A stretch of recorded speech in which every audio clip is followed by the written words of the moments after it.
दोस्तों नमस्कार। अगर इस देश में नोटबंदी ना हुई होती तो क्या होता? अगर इस देश में जीएसटी लागू ना हुआ होता तो क्या होता? अगर इस देश में सबसे पहली बड़ी कंपनी IL&FS ना डूबी होती तो क्या होता? अगर इस देश में कोऑपरेटिव्स पर पॉलिटिक्स का कब्जा नहीं होता तो क्या होता? इस देश के बैंकों के जरिए अगर इस देश के बड़े कॉरपोरेट और रईसों को कर्ज नहीं मिलता तो क्या होता? अगर इस देश के भीतर में इलेक्ट्रॉल बॉन्ड नहीं आया होता तो क्या होता? मुश्किल सवाल है। क्या होता? सवाल यह है, यह सब हुआ क्यों?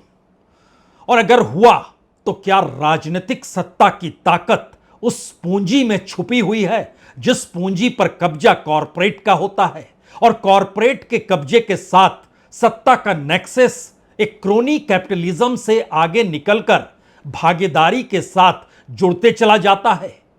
और यही वजह है कि दुनिया के मानचित्र पर सबसे ताकतवर देश अगर अमेरिका है तो अमेरिकी सत्ता इस दौर में उसी पूंजी की तलाश में है, उसी बाजार की तलाश में है, उसी धंधे से मुनाफा कमाने की तलाश में है।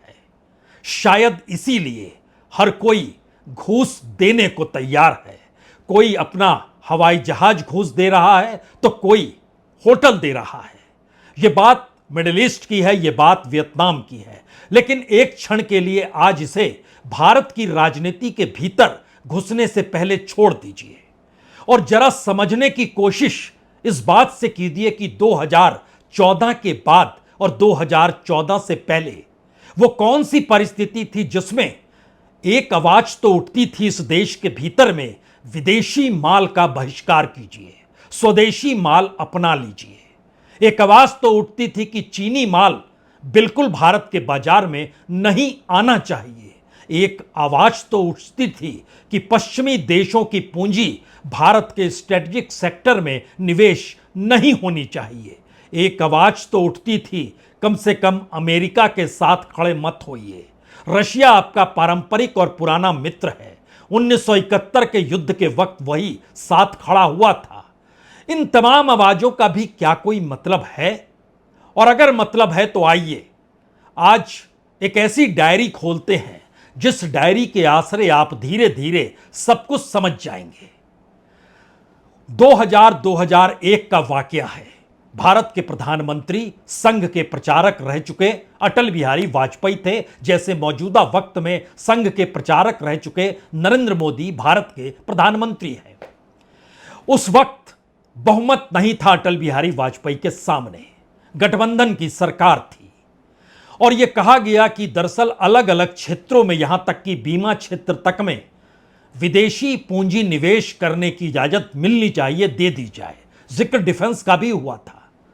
लेकिन उस वक्त आरएसएस का एक संगठन था स्वदेशी जागरण मंच, उसके कर्ता धर्ता थे दत्तोपंत ठेंगड़ी।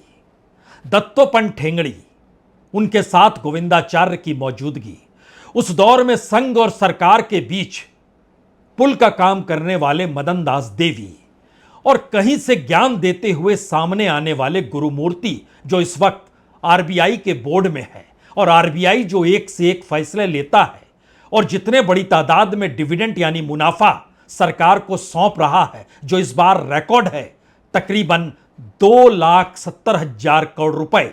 लेकिन वक्त तो बदल गया, तो गुरुमूर्ति जी को याद इसलिए नहीं करना चाहिए कि आरबीआई के भीतर बोर्ड ने इस देश के बैंकों का बंटाधार कैसे किया है या कौन सी नीति बनाई है।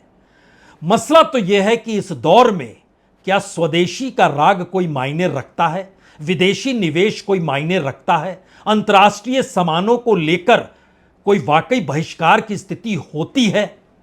और जब सब कुछ गायब हो चला है तो एक झटके में इस देश में ऑपरेशन सिंदूर के जरिए जिस राष्ट्रवाद के धागे तले प्रधानमंत्री मोदी इस देश को पिरोना चाहते हैं, उसमें उन्होंने आज एक मोती भारत के स्वदेशी हिस्से का भी जागृत कर दिया, यह कहकर कि विदेशी माल का बहिष्कार करना सीख लीजिए, अपने देश के माल को आप खरीदिए।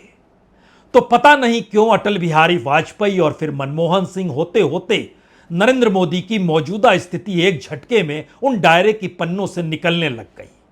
और बड़ा सवाल यह हो गया, क्या 2014 से पहले भारत जितना आत्मनिर्भर था, आज की तारीख में प्रधानमंत्री मोदी के कालखंड में भारत उतना ही ज्यादा निर्भर दुनिया के दूसरे देशों पर हो गया?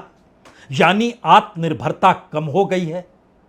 इस दौर में जिस चीनी सामानों का जिक्र इशारों इशारों में विदेशी माल के जरिए प्रधानमंत्री कर रहे हैं, दरअसल उस चीनी माल की खपत भारत के बाजार में ना हो तो फिर मेक इन इंडिया और मेड इन इंडिया भी भूल जाइए। यानी वो कच्चा माल आए ही नहीं तो स्थितियां कितनी नाजुक होगी।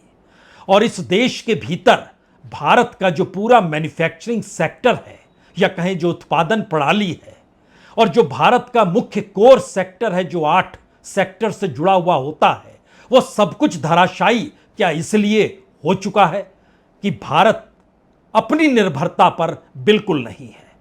इस 10-11 बरस में तो उसने सब कुछ अपना गंवा दिया, और बावजूद इसके ऑपरेशन सिंदूर का जिक्र करते हुए धागे में पिरोने की कोशिश अगर प्रधानमंत्री मोदी कर रहे हैं, तो आज सफर पर निकलने से पहले हम आपको एक तस्वीर दिखलाते हैं। यह तस्वीर दरअसल चीन के राष्ट्रपति शी जिनपिंग की है। शी जिनपिंग 10 बरस पहले, मत कहिए 10 बरस, 11 बरस पहले कहिए, सितंबर 2014 पहली बार चीन के शी जिनपिंग को भारत के प्रधानमंत्री नरेंद्र मोदी झूला झूलाने गुजरात ले गए। साबरमती के किनारे झूला झूलते हुए और साथ में प्रधानमंत्री मोदी की मौजूदगी। हमें लगता है इस दृश्य से शुरुआत इसलिए करनी चाहिए क्योंकि इसके बाद के आकलन और इसके बाद के डाटा जो निकल कर आए हैं वो आपको शायद कपा डाले कि प्रधानमंत्री मोदी जो कहते हैं उसका ठीक उलट करते हैं, या करके जो आए होते हैं उसका ठीक उलट कहते हैं। लेकिन पहले इस तस्वीर को देख लीजिए।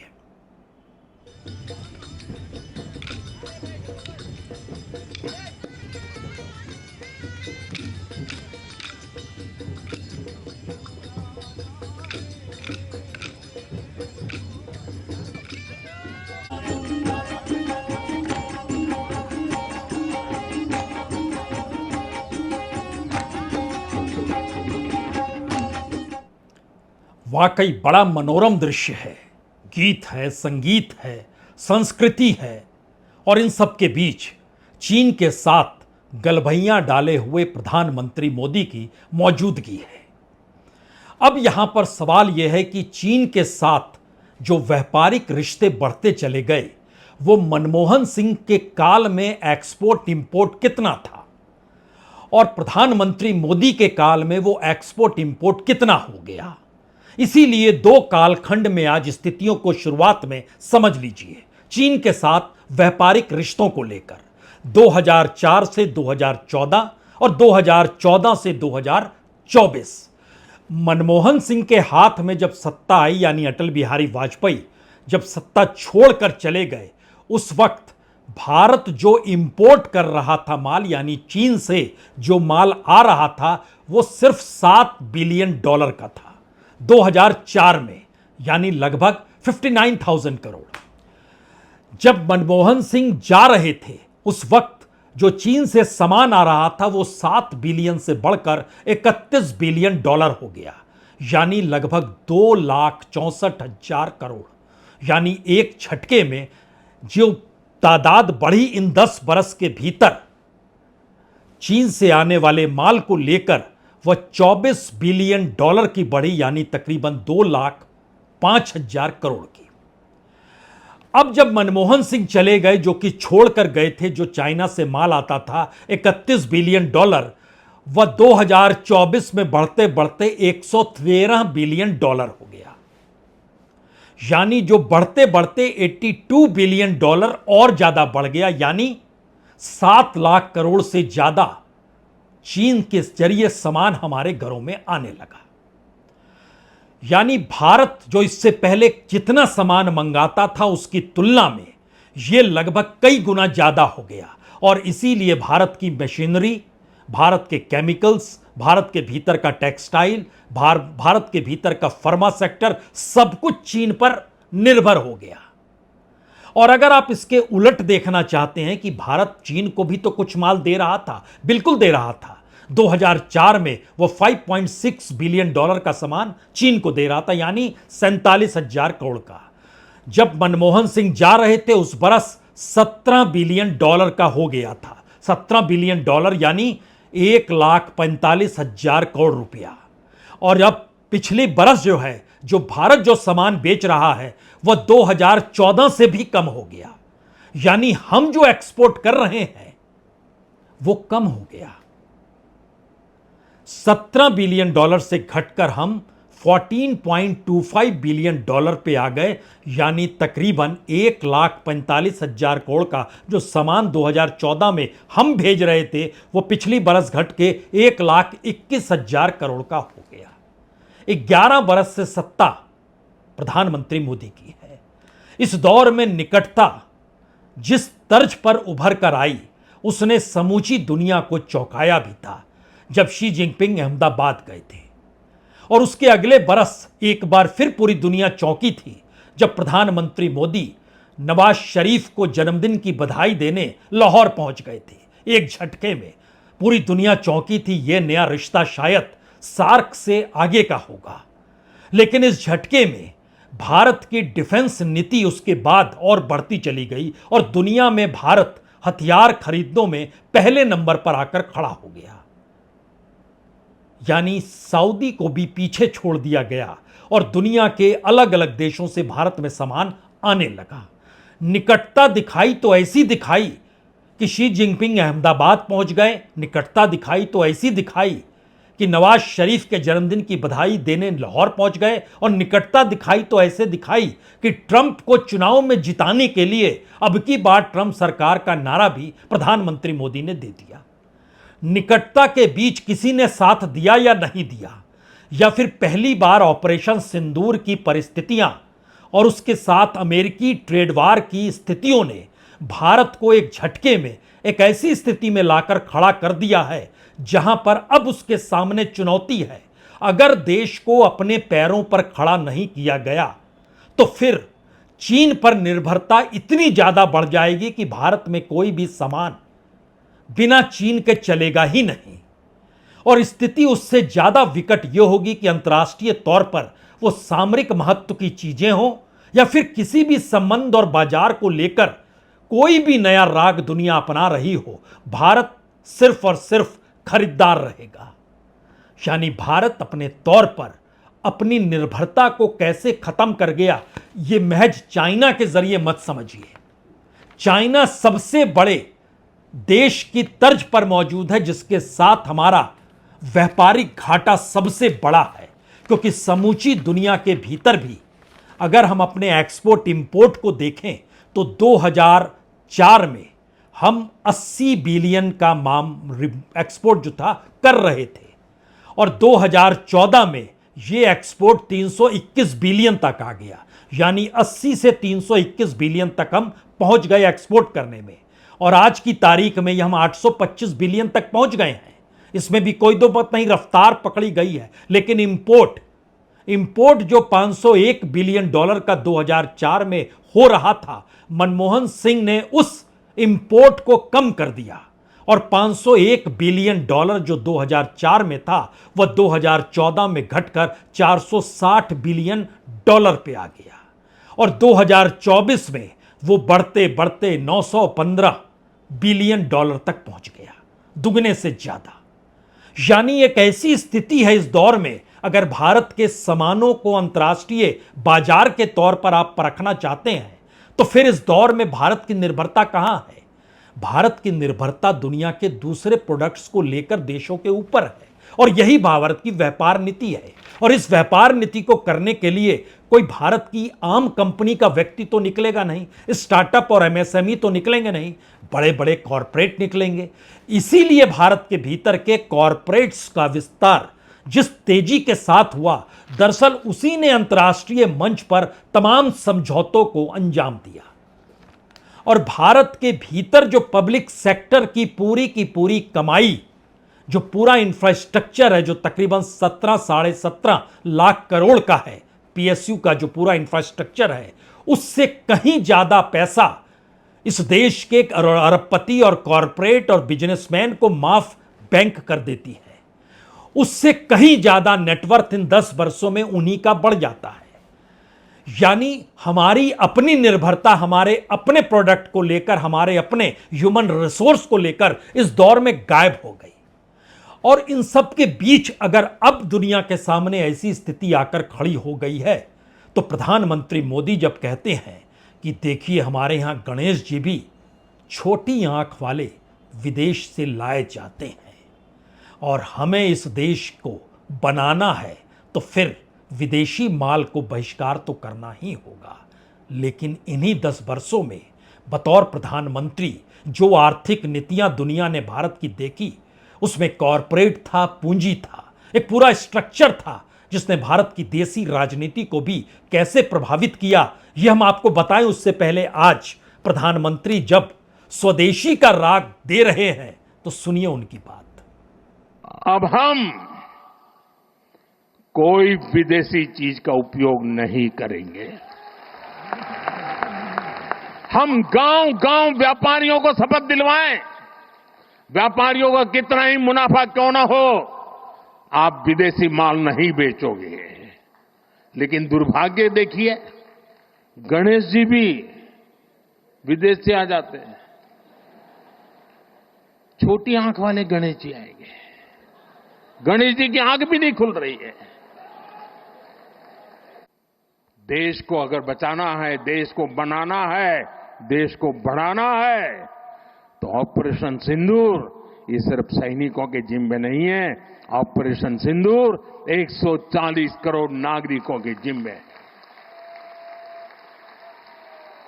किसी को भी सुनकर अच्छा लग रहा होगा कि स्वदेशी का राग प्रधानमंत्री ने अपनाया है, लेकिन जिस वक्त प्रधानमंत्री मोदी अंतर्राष्ट्रीय सामानों के बहिष्कार का जिक्र और चीन का नाम लिए बगैर विदेशी सामानों का जो जिक्र कर रहे थे, उसी दौर में ट्रेड वार की स्थिति इतनी विकट हो चली है कि भारत करे तो क्या करे, प्रधानमंत्री मोदी करे तो क्या करे। क्योंकि जिस वक्त प्रधानमंत्री मोदी का यह भाषण चल रहा था, उसी वक्त इस देश के विदेश सचिव अमेरिका के लिए निकल पड़े, क्योंकि अमेरिका जाकर उनको अमेरिका के साथ टेक्नोलॉजी के क्षेत्र में डायलॉग करना है। क्योंकि फरवरी के महीने में जब प्रधानमंत्री मोदी ट्रंप से मिलने अमेरिका पहुंचे थे, तो उन्होंने इंडो यूएस कॉम्पैक्ट का जिक्र किया था और उस पर साइन किए थे। इस कॉम्पैक्ट का मतलब है catalysing opportunities for military partnership, escalated commerce and technology. यानी ऑपरेशन सिंदूर सैन्य बल नहीं जनबल हो जाए। इच्छा तो अच्छी है, चाहत भी ठीक है, और अगर यह पॉलिसीगत तरीके से इस देश में लागू कर दिया जाए तो इसमें कोई दो मत नहीं, भारत का जनमल यानी जनता की जो ताकत है, वह दुनिया के भीतर सबसे बड़े प्रोडक्शन को पैदा कर पाने की स्थिति में रहेगी। और भारत के हुनर को आप नकार नहीं सकते हैं। लेकिन हमने कहा ना, दरअसल मुश्किल यह है कि सत्ता का मतलब पूंजी, पूंजी का मतलब कॉरपोरेट, और कॉरपोरेट का मतलब देश के हर इंफ्रास्ट्रक्चर पर कब्जा होना। और इस परिस्थिति से मौजूदा सत्ता भी अलग नहीं है, क्योंकि इस देश के भीतर में जो बड़े बड़े फैसले 3-4 लिए गए, उन फैसलों के अक्स तले जरा समझ लीजिए। अगर इस देश में नोटबंदी नहीं हुई होती, नोटबंदी ने इस देश के भीतर के उस असंगठित क्षेत्र को खत्म कर दिया, या गरीब और भिखारी की परिस्थिति में लाकर खड़ा कर दिया, जो कल तक काम कर रहे थे, पैसा मिल रहा था। लेकिन नोटबंदी ने स्थितियां वह तो खत्म की, लेकिन उन तमाम पॉलिटिकल पार्टीज के पास जो ब्लैक मनी पड़ी रहती है, उस ब्लैक मनी को एक झटके में डिस्ट्रॉय करवा दिया।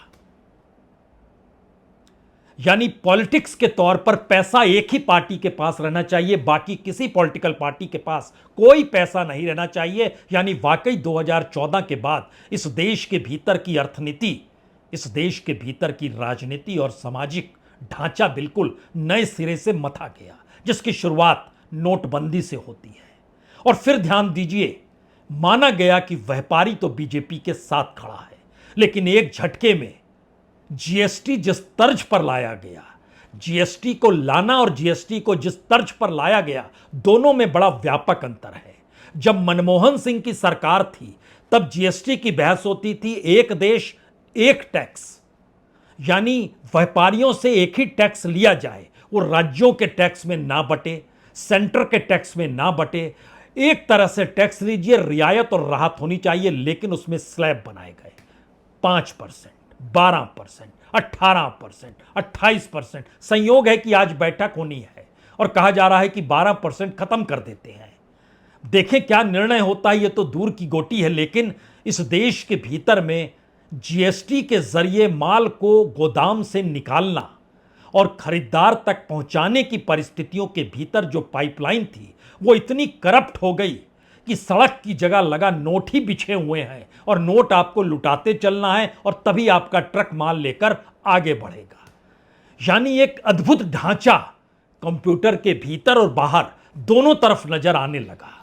और तीसरी परिस्थिति इस देश में IL&FS, इसमें लगभग 95,000 करोड़ का नुकसान, या फिर सीधे कहें तो ये जतलाया और बतलाया गया कि ये घाटे में है। Infrastructure, leasing and financial services, इसके दायरे में रोड था, मेट्रो रेल थी, पावर प्रोजेक्ट थे, और शायद इस देश के भीतर में कोई ऐसा इंफ्रास्ट्रक्चर नहीं था जो IL&FS से नहीं चल रहा था, लेकिन वह दिवालिया हो गया। और उसके बाद जो लूट राजनीतिक तौर पर इस देश में इंफ्रास्ट्रक्चर से जुड़ी हुई कंपनियों को नजर आई, उन कंपनियों से मुलाकात कीजिए, उनके मालिकों से मुलाकात कीजिए तो वो बता देंगे सरकार ने कैसे अपने हाथ में सब कुछ समेट लिया। और ये एक शुरुआत थी। उसके बाद की प्रक्रिया में बात ना निकले तो शॉक ऑब्जर्वर भी समाज के भीतर देना पड़ता है, तो आईबीसी और एनसीएलटी को लाया गया। लाखों करोड़ को लेकर दिवालिये के तौर पर वहां पर लोग आते चले गए, राहत रियायत पाते चले गए, बैंकों के कर्ज लौटाने से मुक्ति पाते चले गए, और बैंकों का नया कर्ज उन्हीं दिवालिया कंपनियों को खरीदने के लिए किसी दूसरे इंडस्ट्रीज या किसी दूसरे बिजनेसमैन के साथ जुड़ गई, और यह एक साइकिल की तौर पर चल पड़ा। इस दौर में भूषण ग्रुप को सुप्रीम कोर्ट ने जरूर पकड़ लिया और कहा एनसीएलटी का फैसला सही नहीं है। इस पूरे इंफ्रास्ट्रक्चर के भीतर थोड़ा और घुसिए और जरा समझने की कोशिश कीजिए। इलेक्ट्रल बॉन्ड की उपज क्यों और कैसे की गई, राजनीति से उसका क्यों नाता जोड़ा गया, इस देश में चुनाव 2014 से सबसे महंगा क्यों होता चला गया, सत्ता बदलती क्यों चली गई, विधायक बिकते क्यों चले गए, सांसद खरीद फरोख्त क्यों खुले तौर पर होने लगी, पार्टियां टूटती चली गई, सुप्रीम कोर्ट कुछ कह नहीं पाया, इस देश की नौकरशाही आंकड़ों के भीतर सत्तानुकूल होने का राग अलापती रही, सब कुछ आपकी आंखों के सामने है। इस देश की निर्भरता उस राजनीतिक सत्ता पर आकर टिक जाए जिस राजनीतिक सत्ता ने करप्शन मनमोहन सिंह के कालखंड में एक उदाहरण बताया हो। और मनमोहन के कालखंड को अगर आप 2009-10 यानी सेकंड टर्म में देखना शुरू करेंगे तो शुरुआत में आपके दरवाजे पर दस्तक होगी कॉमनवेल्थ घोटाला, और अब कहते हैं कोई घोटाला नहीं हुआ। उसके बाद ठक ठक होगी 2G स्कैम, अब कहा जाएगा कोई 2G स्कैम नहीं हुआ। फिर कहा गया कोयला घोटाला, फिर पता चला अच्छा उसमें भी कोई घोटाला नहीं। फिर कहा गया आदर्श घोटाला, पता चला उसमें भी कोई घोटाला नहीं। यानी एक सिस्टम जो बनाया जाता है, उस सिस्टम के भीतर का अनूठा सच यही है कि अंतर्राष्ट्रीय तौर पर जो ताकतें प्रभावित किसी देश को करती है तो उस देश के कौन प्रधानमंत्री होगा वही चुनती हैं और वही अपने तौर पर उसको आगे बढ़ाती है। और देश के भीतर किन्हें आगे कैसे बढ़ाना है, यह नौकरशाही से जुड़े संस्थानों के भीतर पॉलिटिकल पार्टीज अंदर में घुस जाती है। अब इसके दो रूप हैं। बड़ा रूप कर्ज में डूबा हुआ भारत है जो 2014 में 49 लाख करोड़ के अंतर्राष्ट्रीय कर्ज में डूबा हुआ था। वही कर्ज आज की तारीख में 49 लाख करोड़ से बढ़ते बढ़ते बढ़ते बढ़ते बढ़ते बढ़ते 215 लाख करोड़ पार कर गया। कर्ज तो लिया गया है, लौटाना भी होगा। कर्ज कोई दे रहा है तो उसमें भी दो तरीके होते हैं, लॉन्ग टर्म भी होता है, शॉर्ट टर्म भी होता है।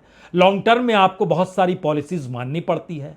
जो कर्ज दे रहा होता है वह भी विकसित देशों से जुड़ा होता है, विकसित देशों का वहां पर पैसा आ रहा होता है। उसमें अमेरिका नंबर 1 है, 17% हिस्सेदारी उसकी है। यह एक पूरी प्रक्रिया है जिसमें आप सिर्फ एक कयास लगा सकते हैं कि भारत की राजनीति को क्या अंतर्राष्ट्रीय तौर पर भी प्रभावित किया जाता है, और अगर किया जाता है तो फिर जो सत्ता मौजूद रहेगी वह भारत के भीतर भारत के ह्यूमन पावर को क्यों देखेगी, वो भारत के मैन्युफैक्चरिंग सेक्टर को क्यों देखेगी। वह तो उस पूंजी को देखेगी जो पूंजी के जरिए पूंजी बनती है और उसके जरिए अंतर्राष्ट्रीय बाजार से वह सब चीज की खरीद फरोख्त होगी। नवाज शरीफ के जन्मदिन की बधाई देने जाना और भारत की पूरी सामरिक नीति, पूरी विदेश नीति पाकिस्तान के इर्द गिर्द जब घुमड़ती हो तो इस दौर में भारत दुनिया के नंबर 1 का देश है जो सबसे ज्यादा हथियार खरीदता है। वो अमेरिका से लिया गया हो P-8 पोसेडियन हो, फ्रांस से लिया गया राफेल हो, इजराइल से लिया गया हो एडवांस मिसाइल सिस्टम हो, रशिया से लिया गया हो S-400 मिसाइल सिस्टम हो, जर्मनी से लिया गया हो HDW सबमेरिन हो, यूनाइटेड किंगडम से लिया गया हो हॉक एडवांस जेट हो या जगुआर अटैक एयरक्राफ्ट हो। एक लंबी फेरिस्त है।